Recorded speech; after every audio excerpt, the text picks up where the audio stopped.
우리 3일 저녁 수요 영성 집회 오신 모든 성도님들 환영하고 축복합니다. 우리 미리암 찬양대 찬양 가사처럼 예수님이 우리 마음에 오셔서 기쁨이 넘치는 이 밤이 되시기를 우리 주님의 이름으로 축복합니다.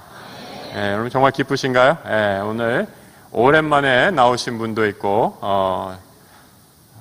새로 오신 분도 있고 또 어쩌다가 오신 분도 있고 늘 오신 분도 있고 모두 주의 은혜 가운데 환영하고 오늘 이 밤에 하나님이 주시는 음성을 듣는 복된 밤 되시기를 우리 주님의 이름으로 축복합니다.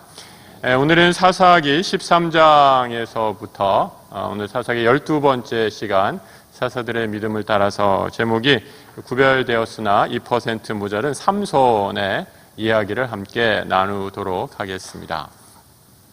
오늘까지 하면 사사는 마지막이 될 것 같아요.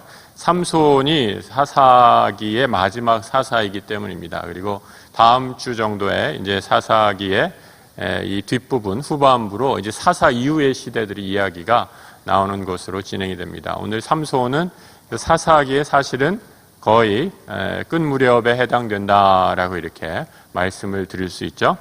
여러분 이 사사 이후, 이 삼손 이후는 이제 사사가 더 이상 나오지를 않아요.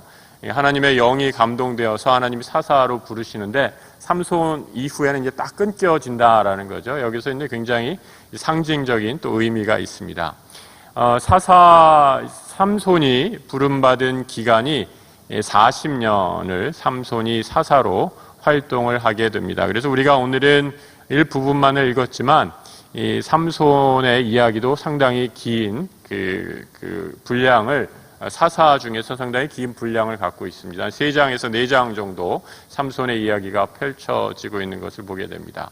이 삼손이 활약하던 시대에 이스라엘을 괴롭히던 민족은 블레셋 민족이었다라는 거죠. 이 블레셋 민족이 이스라엘 민족을 얼마나 괴롭히는가? 삼손이 사사로 활동했던 시간과 똑같이 40년 동안을 괴롭히게 된다라는 거죠. 오늘 13장 1절에 이렇게 그 배경이 그려지고 있습니다.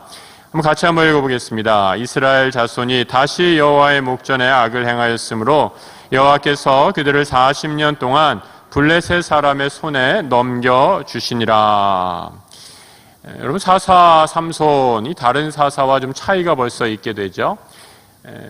다른 사사들, 우리가 여태까지 살펴보았던 사사들은 어떻게 시작이 됩니까? 이스라엘이 압제하에, 이방 민족의 압제하에 있을 때 하나님께 이스라엘 백성이 간절히 부르짖게 되죠. 그때 하나님께서 하나님의 영에 감동된 한 사람, 바로 사사를 세우셔서 이스라엘을 구원하는 그런 패턴으로 사사기의 이 내용들이 계속 반복이 되는 것을 보게 됩니다. 그런데 오늘은 이 사사는 어떻게 시작이 되느냐? 처음 시작할 때 삼손의 시대 때는 어떠한 부르짖음도 어떠한 탄원도 나타나지 않습니다. 어떠한 기도도 없는 상태였다라는 거죠. 40년 동안 블레셋이 이스라엘을 지배하면서 이제 기도도 끊기고 하나님과의 교제도 다 단절된 그런 영적인 단절의 시대를 표현해주고 있다라는 거죠.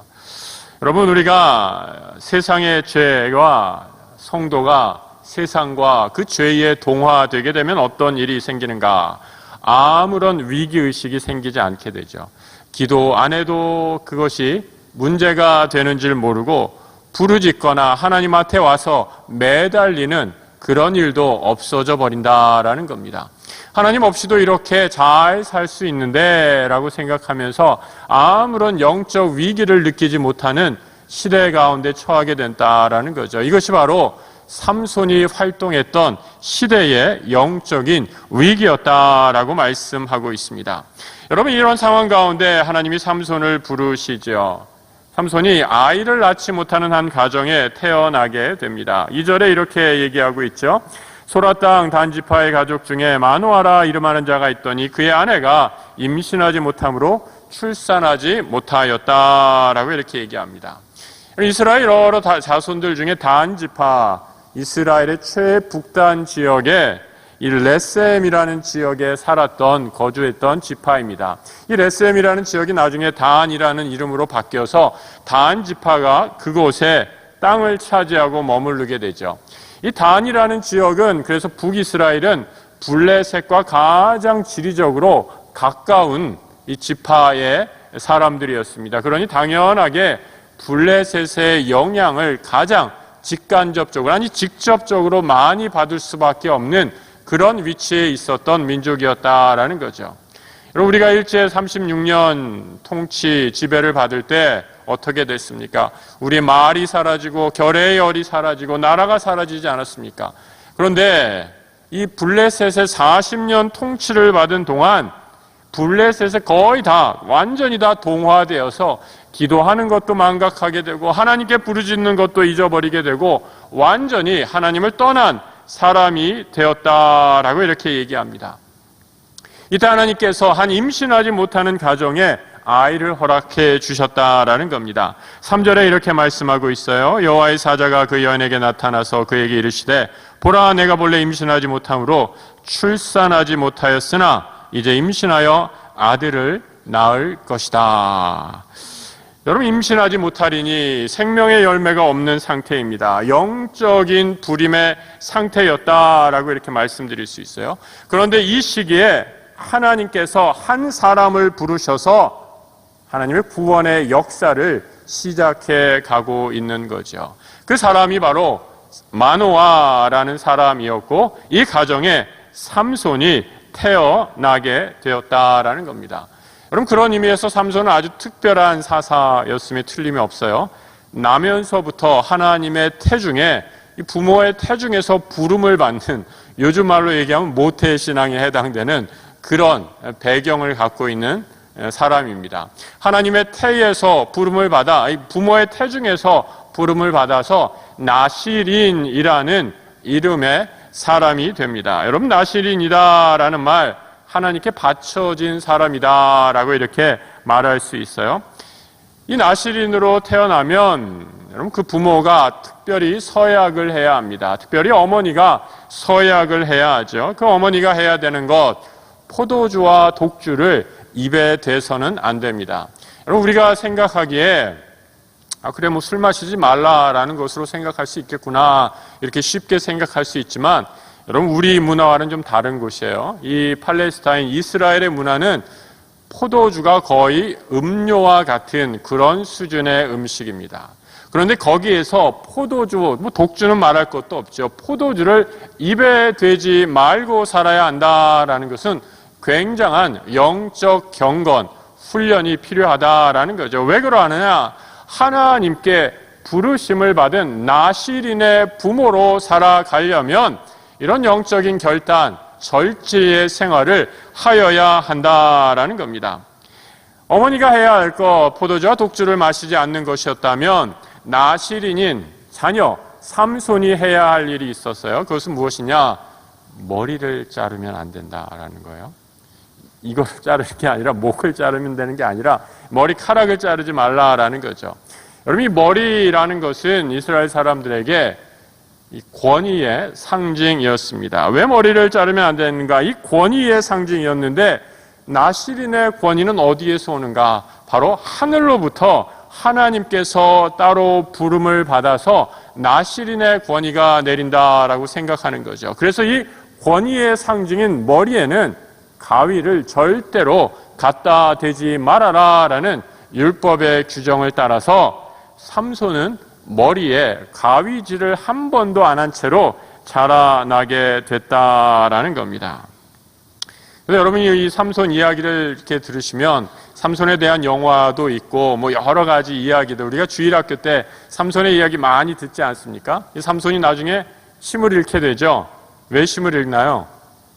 머리가 잘려져서 힘을 잃게 되죠. 단순히 머리카락이 잘려져서 그의 힘이 다 사라지는 것이 아니라 하늘로부터 내리는 그 힘, 하늘로부터 하나님이 주시는 권위, 하늘의 신령한 능력을 다 상실하게 돼서 그가 아무런 힘도 쓰지 못하는 그런 나시린으로, 그런 부름받은 사람으로 전락하게 된다라는 겁니다. 이 삼손이 블레셋과 싸움을 한 기간, 여러분 아까 40년이다라고 이렇게 얘기했는데 이 삼손의 시기부터 이 블레셋과의 전쟁이 시작되는, 이 전쟁이 끝나는 시기가 대략 언제인가?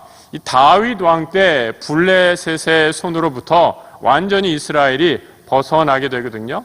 근데 삼손 때부터 다윗 왕 시대 때까지의 그 역사가 대략 100년, 1세기 정도 이어지게 됩니다. 이 블레셋의 압제가 100년 동안, 1세기 동안이나 계속되었다라는 것은 무엇을 이야기하느냐? 여러분 참 여기 귀한 영적인 가르침이 있어요. 하나님 나라 백성 나실인으로 살아갈 때 우리가 그 정체성을 잃어버리면 우리의 영적 세력, 블레셋이라는 어둠의 영적 세력은 끊임없이 우리를 공격하게 된다라는 거죠.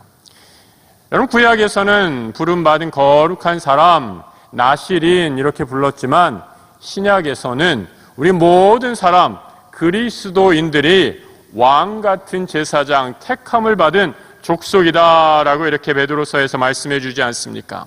나실인들, 이 땅에 나실인들이 모여서 예배하는 공동체가 바로 교회입니다. 여러분 우리 교회의 힘은 어디에서 나온다라고 생각합니까? 교회의 힘은 그 교회의 규모, 화려한 건물, 사람이 몇 명 모이느냐 여기에서 오는 것이 결코 아닙니다.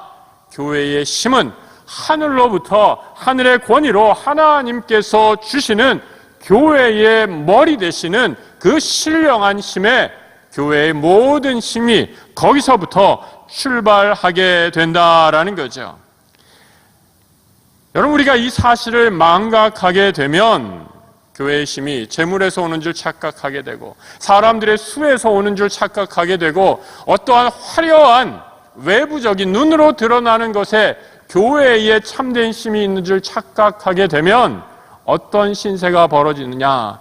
마치 삼손이 머리를 잘려 힘을 잃게 되는 그러한 수모를, 교회가 교회되지 못하는 그런 영적인 수모를 감당할 수밖에 없다라는 거죠. 여기가 참 그래서 중요한 기도의 포인트입니다. 여러분 이따가 기도하실 때 꼭 기도하셔야 될 포인트가 있어요.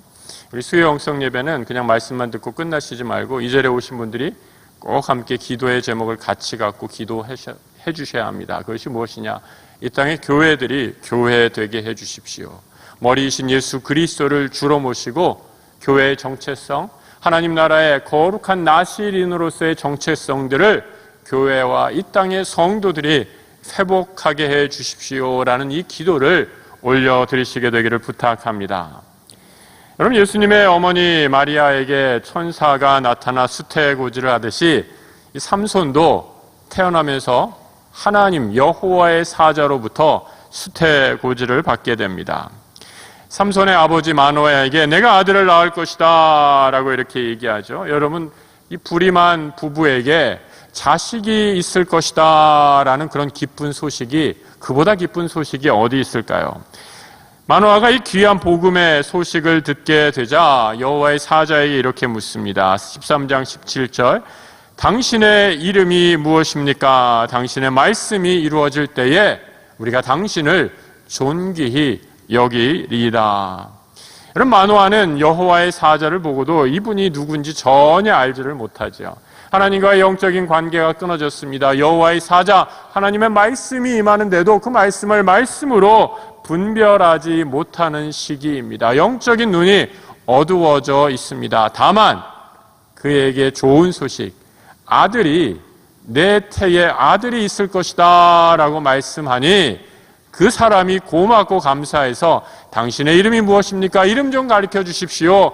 만약 그대로 이루어진다면 내가 당신께 예물을 드리겠습니다 라고 이렇게 대답하고 있지요. 그때 여러분 여호와의 사자가 뭐라고 대답하고 있어요? 자신의 이름을 묻는 이 질문에 나는 기묘자라 라고 이렇게 얘기를 합니다. 여러분 기묘자, 여호와 사자 이름이 기묘자란 이름이구나, 그 이름이 기묘자구나 라고 이렇게 생각하실 수 있는데 원문의 의미는, 기묘자라는 말의 의미는 이해할 수 없는 놀라운 이런 뜻을 갖고 있어요. 그러니까 여호와의 사자 당신의 이름이 무엇입니까? 라고 이렇게 물을 때 내 이름은 원더풀 이렇게 이러는 거예요. 이해가 되세요? 내 이름은 원더풀이야. 내 이름은 기묘해. 내 이름은 놀라워. 내 이름은 말로 할 수 없어. 내 이름은 이름을 붙일 수 없어. 이런 의미를 갖고 있다라는 거죠. 이름이 있다 해도 인간의 지식으로는 이해할 수 없는 내 이름이 바로 Wonderful, 기묘자야라고 이렇게 말하고 있다라는 거죠. 기묘자라는 번역이 사실은 그렇게 좋은 번역은 아닌 것 같아요.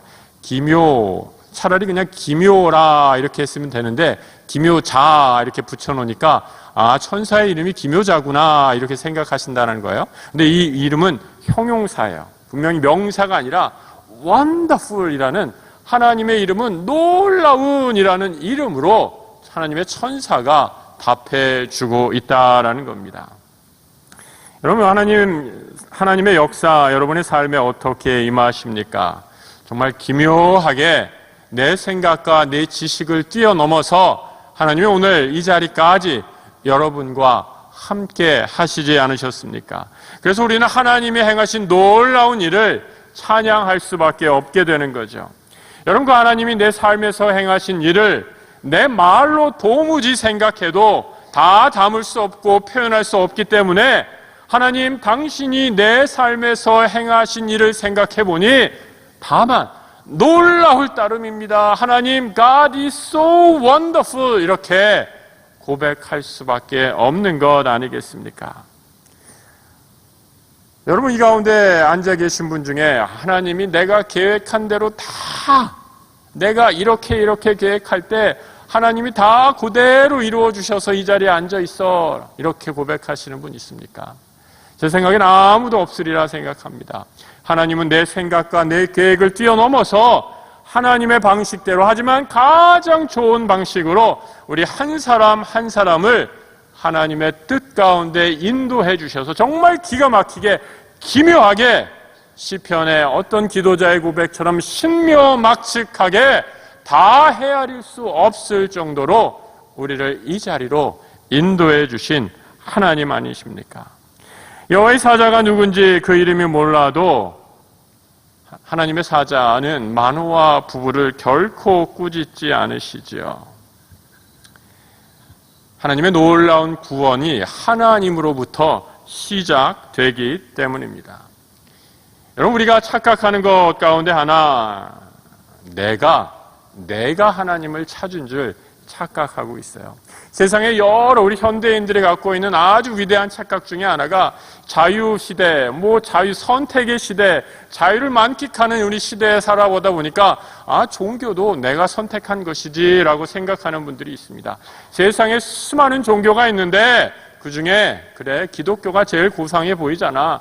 기독교가 그래도 제일 나아 보이네. 그래서 내가 기독교를 선택한 것으로 착각하는 분들이 계시다라는 거죠. 절대 그렇지 않습니다.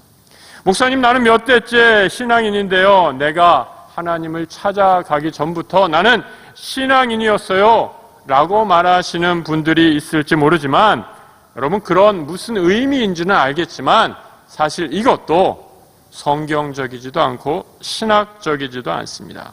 내 조상이 먼저 하나님을 만났다고 해서 내가 내 조상의 하나님을 그대로 물려받는 것은 아니기 때문이죠. 하나님은 우리 각 사람 한 사람의 하나님의 구원의 방식으로 우리를 찾아오셔서 우리를 만나 주셨다라는 거죠. 내 생각과 내 계획을 뛰어넘어서 정말로 기묘한 방식으로 나를 부르시고 구원하신 분이 하나님이시다라는 거죠. 그래서 여러분, 바울은 이 하나님의 구원을 뭐라고 설명하느냐? 딱 한 단어로 설명합니다. 뭐라고 설명하죠? 은혜, grace, 은혜다라고 이렇게 말씀하고 있죠. 에베소서 2장 5절 이하의 말씀 우리 같이 한번 읽어보겠습니다. 허물로 죽은 우리를 그리스도와 함께 살리셨고 그리스도 예수 안에서 함께 하늘에 앉히시니 이는 그리스도 예수 안에서 우리에게 자비하심으로써 그 은혜의 지극히 풍성함을 오는 여러 세대에 나타내려 하심이라. 너희는 그 은혜에 의하여 믿음으로 말미암아 구원을 받았으니 이것은 너희에게서 난 것이 아니요 하나님의 선물이라. 아멘. 우리의 구원의 은혜, 하나님의 선물이다라는 거죠. 얼마나 놀라운 선물입니까? 그런데 여러분, 삼손은, 오늘 우리 본문의 주인공 삼손은 이 구원의 은혜를 망각하고 말았습니다. 하나님의 부르심 받은 거룩한 나실인의 정체성을 상실하게 될 때 얼마나 부족하게 되는지, 이 그리스도인이 가지는 세속적인 모습의 표상, 그 거울이 바로 삼손을 통해 오늘 드러난다라고 말씀드릴 수 있어요. 그래서 제가 제목을 구별되었으나 2% 모자른 이렇게 정했어요. 여러분 2% 모자라요. 근데 2%면 이 정도면 됐잖아. 98%가 그래도 기독교적인데 라고 생각하실지 모르지만 여러분 그 2% 그리스도인을 그리스도인 되게 하는 결정적인 것, 나실인은 나실인 되게 하는 결정적인 것, 거룩한 사람을 거룩한 사람 되게 하는 결정적인 것이 없어서, 이것이 없으면 무늬만 그리스도인으로, 이것이 없으면 십자가 무늬만 있는 장식물인 교회로 전락하게 되는데, 이것을 망각한 사람이 되고 말았다라는 거죠. 이것이 바로 오늘 본문에서 삼손이 보여주는 모습이다라는 겁니다. 어떤 분이 저한테 그런 얘기 하셨어요. 목사님 설교 들으면 너무 많이 찔려요. 이렇게 얘기하시더라고요. 그래서 제가 그 말씀 듣고 속으로 그러세요 라고 얘기했지만, 제가 속으로는 참 하나님 감사합니다 라고 이렇게 기도했어요. 여러분, 요즘 시대에 한번 냉정하게 한번 생각해 보세요. 여러분의 마음에 찔림을 받는 순간이 어느 때 있습니까? 여러분, 세상이 여러분의 찔림을 주기는 합니까? 이 세상의 사람들 다 각자 좋을 대로, 우리 사사기에서 늘 얘기하는 것처럼 제 소견에 옳은 대로 행하는 이 시대 가운데 살고 있습니다. 누가 누구를 선이다 악이다 손가락질하며 구분할 수 있는 그런 시대입니까? 어떤 사람들은 이게 옳았다라고 하는데 시간이 지나보니까 이것이 완전히 다 뒤집혀가지고 이제는 저 사람이 틀리고 내가 옳다라는 시대에 우리가 살고 있습니다. 누구도 당신은 옳고 나는 그르고 내가 옳고 당신이 그르다라고 말할 수 없는 그런 시대에 우리가 살고 있는데, 이런 시대 가운데 여러분이 찔림을 받을 수 있는 곳이 어디입니까? 유일한 곳, 하나님의 말씀 아닙니까?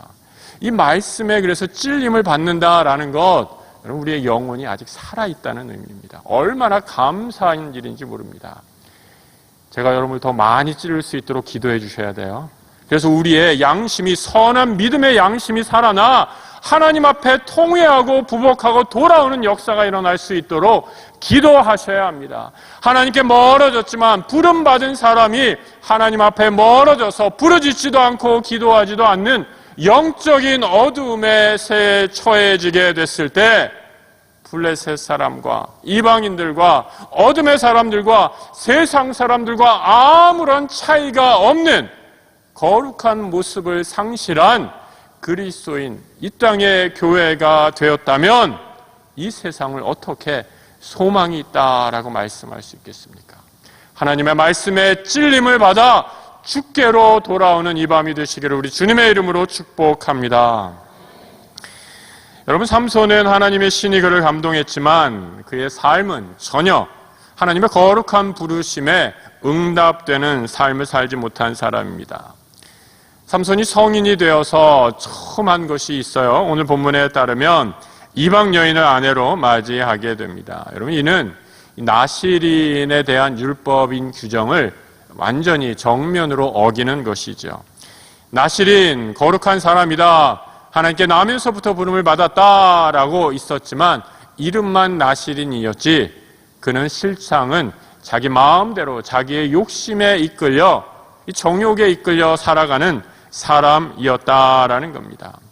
여러분, 나실인의 부모의 덕목, 제가 아까 말씀드렸죠. 부모로서 어떤 영적인 환경을 만들어주는 것이에요. 그것이 성경에 포도주를 먹지 말고 독주를 마시지 말아라 라는 것으로 표현되는, 부모가 부름받은 사람으로서 우리 자녀에게 영적인 환경을 만들어주는 것이 나실인 부모의 책임이었다라는 거죠. 그런데 여러분, 그것만으로도 되지 않습니다. 나실인 자녀, 하나님의 부름받은 자녀도 내가 해야 할 일이 있어요. 그것이 무엇이냐? 내가 그 환경 속에서 신앙을 지키기 위해서 기도하고 영적인 경건에 힘쓰는 머리에 삭도를 대지 않는 것으로 표현되는 세상의 것을 쫓아가지 않고 하늘의 신령한 것을 따라 살아가는 경건의 훈련이 필요하다라는 거죠. 그런데 삼손에게는 이런 모든 것이 다 무너져 버리게 되죠. 결혼하는 과정에 그대로 드러나 있는 것을 보게 됩니다. 14장 6절과 7절에 삼손이 어떻게 결혼했는가 이렇게 나와 있어요. 같이 한번 읽어볼까요? 그는 부모에게 알리지 아니하였더라. 그가 내려가서 그 여자와 말하니 그 여자가 삼손의 눈에 들었더라. 부모의 영적인 환경, 포도주와 독주를 마시지 않는 그러한 영적인 환경이 그에게 전혀 영향을 미치지 못하고 있습니다. 그리고 내 삶의 철저한 주체는 하나님이 아니라 내 눈에 좋을 대로, 내 욕심에 이끌리는 대로 이방 여인을 만나 혼인하는 것입니다. 삼손의 부모는 이방 여인을 자신의 아내로 맞이할 수 없다라고 분명히 말을 했지만 삼손이 그때 대답한 것이 무엇인지 아십니까? 내가 그를 좋아하니까 내가 그를 데려오게 하라라는 것이었습니다. 모든 삶의 주인, 주체, 결정을 내 욕심에 따라서 움직이는 거죠. 그럼 또 나실인은 시체를 만지면 부정해집니다. 이 구약의 율법에 따라서 죽은 주검을 만지게 되는 순간 죄가 옮기게 되는 거거든요. 그래서 절대로 죽은 시체는 만지면 안 됩니다. 그런데 삼손은 스스로 그 죽은 시체를 만지게 되죠. 왜? 여인과 결혼하기 위해서. 14장 8절과 9절입니다. 얼마 후에 삼손이 그 여자를 맞이하려고 다시 가다가 돌이켜 그 사자의 죽음을 본즉 사자의 몸에 벌떼와 꿀이 있는지라 손으로 그 꿀을 떠서 걸어가며 먹고 그의 부모에게 이르러 그들에게 그것을 드려서 먹게 하였으나 그 꿀을 사자의 몸에서 떠왔다고는 알리지 아니하였더라. 죽은 사자의 시체에 손도 대서는 안 됐고 그 사자의 몸에서 나온 꿀이 아무리 달게 보았다라고 할지라도 그것을 부모에게 드려서는 더더욱 안 되는 일이었습니다. 하지만 자신의 욕심대로 자기 마음대로 살아가는 사람, 죄가 죄를 불러오고 그 죄가 또 다른 사람을 죄에 이끄는 무서운 결과를, 죄의 전염을 보게 되는 거죠. 여러분, 삼손의 이러한 행동은 결국 파멸을 불러오게 됩니다. 삼손이라는 사람을 보면 하나님이 다 주시는 법이 별로 없어요. 근데 삼손은 다 가진 사람이에요. 체력, 요즘 말로 얘기하면 삼손은 몸짱이었어요. 그리고 힘이 얼마나 센지 블레셋 사람이 그를 다스릴 사람도 없었어요. 그 아주 준수한 용모였다라고 이렇게 얘기를 합니다. 다 허락하고 거기다가 여러분 이렇게 체력이 좋고 몸이 크면 어떻게 돼요? 머리라도 좀 둔해야지 공평하신 하나님 아닙니까? 그런데 삼손은 어땠어요? 머리도 좋았어요. 머리도 좋아서 아주 그 지력이 뛰어난 사람이었다라는 겁니다. 그 좋은 머리로 하나님께 받은 그 놀라운 달란트로 블레셋 사람과 게임을 하죠. 어떤 게임을 하느냐? 삼손이 이 수수께끼를 내서 블레셋 사람들을 골탕 먹입니다. 그들의 힘으로 삼손을 당할 수도 없고 그들의 머리로도 삼손을 당할 수가 없으니까 블레셋 사람들이 너무나 분했어요. 우리가 지금 나라의 힘은 블레셋이 훨씬 더 센데 저 삼손이라는 놈 때문에 우리가 이런 수모를 당하는구나 라고 생각하면서 삼손의 여인에게 접근합니다. 이 여인이 삼손의 아내가 블레셋 여인이었기 때문입니다. 그리고 너 삼손에게 그 답을 캐내오지 않으면 우리가 너의 처가 식구들을 다 죽여버리겠다라고 이렇게 협박을 하게 되죠. 삼손의 아내가 그 이후로 삼손을 이렇게 조르기 시작합니다. 14장 16절 17절입니다. 삼손의 아내가 그의 앞에서 울며 이르되 당신이 나를 미워할 뿐이요 사랑하지 아니하는도다. 우리 민족에게 수수께끼를 말하고 그 뜻을 내게 알려주지 아니하는도다. 삼손이 그에게 이르되 보라 그가 그것을 나의 부모에게도 알려주지 아니하였거든 어찌 그대에게 알게 하리요. 7일 동안 그들이 잔치할 때 그의 아내가 그의 앞에서 울며 그에게 강요함으로 7째 날에 그가 그의 아내에게 수수께끼를 알려주매 그의 아내가 그것을 자기 백성에게 알려주었더라. 여러분, 이 세상에 가장 힘센 사람을 무너뜨리는 가장 좋은 방법 뭔지 아세요? 울며 조르면 됩니다. 그것도 여성이, 아내가 조르면 세상에 어떠한 남성도 견딜 남성이 없다라는 거죠. 이 아내가 7일 동안 그렇게 삼손을 조르고 못살게 구니까 그 답을 다 알려주고 말았습니다. 그럼 삼손의 어리석음이 여기서 끝났으면 얼마나 좋았겠습니까? 그런데 삼손의 어리석음은 계속되지요. 세상에 머리는 좋고 몸도 건강하고 힘은 셌지 모르지만 하나님과의 영적인 관계가 다 무너진 사람, 자기 꾀에 스스로 멸망하는 모습을 보게 되죠. 자신이 머리를 짜서 낸 수수께끼의 정답이 자신의 그것도 믿었던 아내에게서 이게 시험 문제 정답이 쉽게 말하면 유출된 거 아니에요? 그러니까 아주 분노에 차가지고 아내를 자기 친구에게 줘버립니다. 여러분, 아무리 화가 나도 자기 아내를 친구에게 주는 남편이 또 어디 있어요? 가정을 다 파괴해버리는 거죠. 그리고 또 하나 새로운 여성을 데리고 옵니다. 그 여인이 누구였는가? 그 이름이 이제 16장의 기생 들릴라라는 여인이 등장하게 되죠. 삼손은 처음에 구별되었지만 자신의 욕망을 다스리지 못해 또다시 시험에 빠지게 됩니다. 여러분, 이 들릴라의 유혹이 치명적이었던 이유는 무엇이었는가? 바로 삼손의 힘의 근원이 이제 완전히 단절되는 일이 들릴라의 계략에 통해서 이루어지기 때문이죠. 유혹의 목소리에 골탕을 먹고 그 유혹에도 꿋꿋하게 그 이스라엘 사람들을 지키고 구원했지만 들릴라의 계속되는 유혹에 삼손은 드디어 넘어가게 되고 마침내 자신의 모든 힘의 근원을 다 알려주게 되죠. 들릴라가 매일 밤마다 삼손을 괴롭히니까 삼손이 성경에 뭐라고 되면 번뇌하여 죽을 지경이 되었다라고 이렇게 얘기합니다. 16장 15절 이하에 이렇게 돼 있어요. 들릴라가 삼손에게 이르되 당신의 마음이 내게 있지 아니하면서 당신이 어찌 나를 사랑한다 하느냐. 당신이 이로써 3번이나 나를 희롱하고 당신의 큰 힘으로 무엇으로 말미암아 생기는지 내게 말하지 아니하였도다. 날마다 그 말로 그를 재촉하여 조르매 삼손의 마음이 번뇌하여 죽을 지경이라. 여러분, 이 구절이 얼마나 참 많은 내용들, 많은 행간의 의미들을 담고 있습니까? 아내가 남편에게 하는 무서운 말 중에 하나가 그거죠. 여러분, 뭐예요? 당신 나 사랑해? 이렇게? 그럴 때 남편은 어떻게 대답해야 될지 모릅니다. 하면 그럼 더 나아가서 당신 애들이 좋아? 내가 좋아? 이런 무서운 질문, 위험한 질문은 안 하시는 게 좋아요, 여러분. 여러분, 아내가 그런 질문을 하게 될 때, 이 들릴라라는 여인이 그런 질문을 하게 될 때 삼손의 고민, 내가 번뇌하여 죽을 지경이 되었다라고까지 이렇게 말하고 있습니다.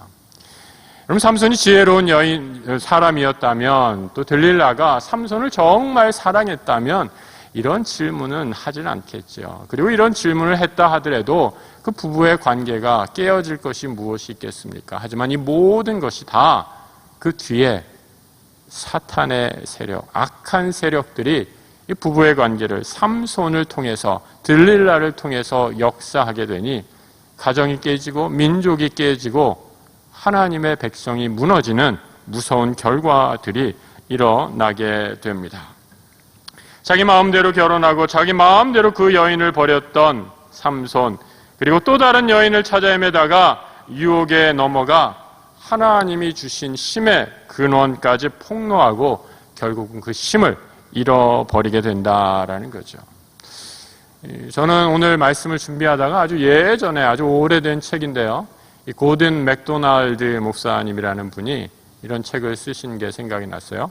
이 남자는 무엇으로 사는가라는 책입니다. 그 남자는 정확하게 제목을 얘기하면 무슨 생각으로 사는가 그런 제목이죠. 제목이 아주 재밌죠. 남자는 무슨 생각으로 사는가.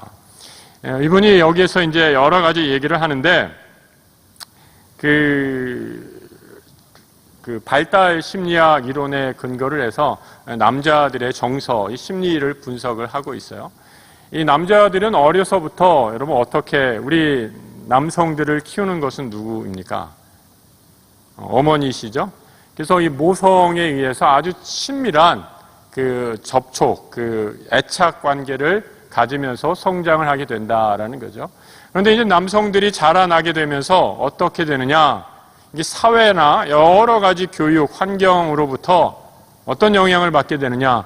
너는 남성다워야 된다라는 그런 소위 아주 남성 이데올로기에 점점 영향을 받게 되더라라는 거죠. 남자는 이래야 돼, 남자는 이래야 돼, 남자는 이래야 돼라는 말을 늘 갖고 살아가게 되니까 이 자신이 어렸을 때 모성과 가졌던 그런 아주 깊은 유착 관계를 다 상실하게 된다라는 거예요. 그래서 성인이 돼서 이제는 아내로부터 그런 예전에 어머니로부터 받았던 아주 깊은 아주 친밀하고 정서적인 유착 관계를 새롭게 가져야 되는데 이 가정에서 그것이 충족되지 않을 때 또 아내로부터 그러한 아주 좋은 유착 관계들이 형성이 되지 않을 때 남성들이 성에 아주 포르노에 그리고 온갖 여러 가지 중독에 빠지는 경우들이 있다라고 이렇게 분석을 하고 있습니다. 그래서 이런 친밀감의 욕구가 결여된 사람들이 이러한 오히려 비행으로 이어지게 된다라는 거죠. 이 삼손이라는 이름의 뜻은 작은 태양이라는 뜻입니다. 들릴라라는 이름의 뜻은 밤의 여인이다라는 뜻이에요. 여러분 어둠이 원래 이 빛을 삼킬 수가 없죠. 어둠이 어떻게 빛을 삼킬 수가 있겠습니까? 이 작은 태양인 삼손은 하지만 그의 나시린으로서의 정체성, 소금과 빛이 빛을 상실하게 될 때 소금이 발에 밟히게 되고 불이 꺼지면 어둠에 휩싸이게 되는 것처럼 그 빛을 거룩함을 상실해 버리게 되었을 때 어둠에 완전히 다 잡아먹히게 되어서 세상의 웃음거리, 조롱거리로 전락해 버리고 맙니다.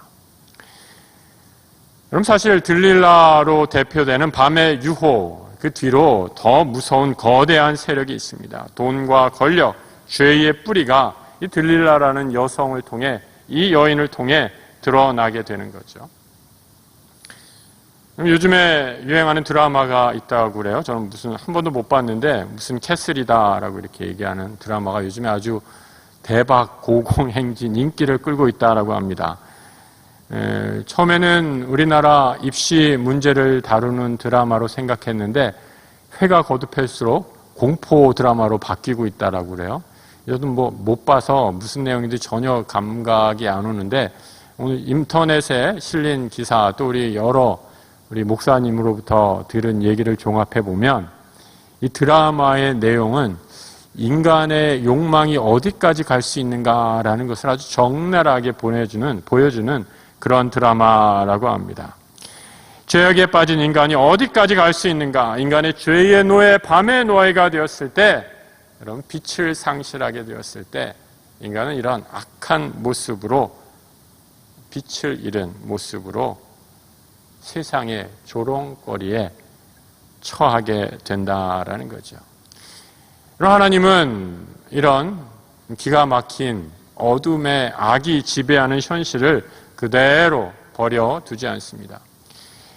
삼손의 마지막은 어떤 면에서 비극적이지만 그 비극, 자신의 죽음을 통해 하나님께서 새로운 역사를 시작하는 것을 보게 됩니다. 블레셋의 사람의 손에 이끌려서 이방신의 축제 기간에 놀잇감으로 삼손이 끌려가게 되죠. 삼손이 눈이 다 뽑혀지게 됩니다. 태양의 작은 아들, 작은 태양이다라는 이름을 가지고 블레셋 사람을 벌벌 떨게 하고 나귀 턱뼈로 1000명을 죽였던 그 무시무시한 용사 삼손이 블레셋 사람들의 모든 사람들에게 아주 조롱을 받는 그러한 형편없는 신세로 전락하게 되죠. 얼마나 블레셋 사람들이 통쾌했습니까? 그런데 하나님은 그 밑바닥에 있는 인생 삼손을 통해 다시 한번 구원의 역사를 시작하시죠. 16장 22절에 이렇게 말씀하고 있어요. 그의 머리털이 밀린 후에 다시 자라기 시작하니라. 그의 머리털이 밀린 후에 다시 자라기 시작했다. 삼손은 하나님을 버렸지만 하나님은 삼손을 끝까지 버리지 않으셨던 것이죠. 그래서 삼손을 통해 다시 한번 생명의 역사를 시작합니다. 마지막 순간에 삼손이 모든 사람들이 그를 조롱하고 그 다곤 신전의 전당에서 놀림을 받을 때 그 다곤 신전의 기둥 2개를 잡고 삼손의 마지막 기도가 이렇게 됩니다. 하나님, 이번 한 번만 힘을 주십시오. 이번만 나를 강하게 하사 원수 블레셋을 물리치게 해 주옵소서.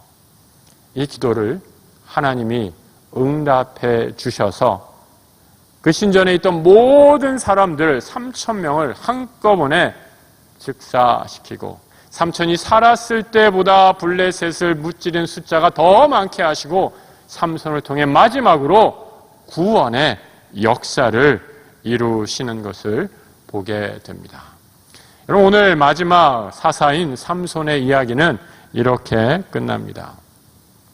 오늘 삼손의 이야기를 통해 여러분 우리가 어떻게 기도하기를 원하십니까? 이 시간 함께 기도하며 나아가기를 원합니다.